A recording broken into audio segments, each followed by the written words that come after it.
teach you some bass, and sometimes maybe I'll teach you some other stuff too. Jazz hands. What's going on, everybody? So for today's lesson, I would like to talk about picking. So I have a good friend of mine who was talking to me recently about picking up the guitar and ukulele, and he was having issues with his picking patterns, keeping them even and getting even tone and just rhythmically keeping it all together. So I wanted to give some pointers and just some very beginner things with picking and a lot of pitfalls that I fell into myself when I first started playing guitar and bass. So let's jump right in.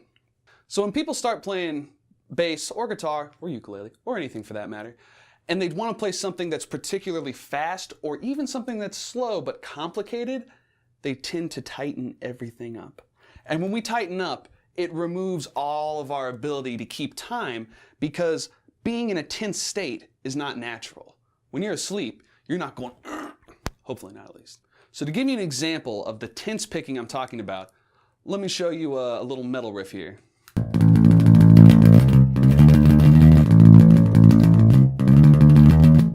That sucked. Why did that suck? Two reasons. One, my tone was all over the place. I'd have some loud notes, I had some soft notes, but most importantly, what rhythm was I playing? I don't even know. All I was doing was tightening up as much as I can and trying to do a tremolo pick with all of my muscles completely locked up. It doesn't work. So instead of tightening up so much, we need to understand the physiology of what a pick is doing for us when we play. Now you can see, if I'm super tight when I pull my stroke, I'm pushing and pulling the string a different direction every single time. That amount of energy that I'm outputting is a lot of energy, and when I'm playing fast, I just don't have time to spare that much. However, if I allow the pick to naturally slide off, I'm no longer moving the string so extremely in one direction or the other, and I'm letting the pick do all the work for me by letting the flicking action pluck the string. So the next question you might be asking is, well then how do I hold the pick? Because if I hold it too loosely, I'm going to flip it off.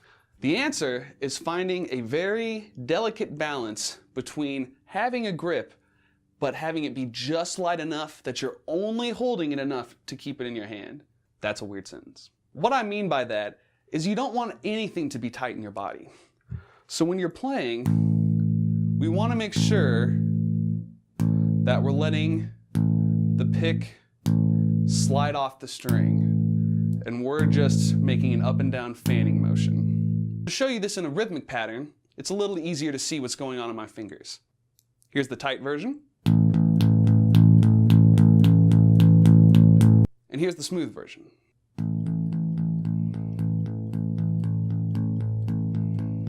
So at this point you might be saying, that's all well and good, but your volume cut down quite a bit.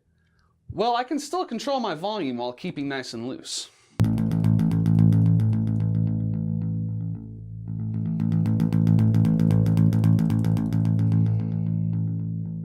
As you can hear, it gets a little more difficult to control it when you're playing a little bit harder for just the reason I mentioned earlier. Moving that string back and forth takes a lot of energy, so you really have to plan it out. Start slow when you practice these patterns. It's very important to be even, straight from the beginning.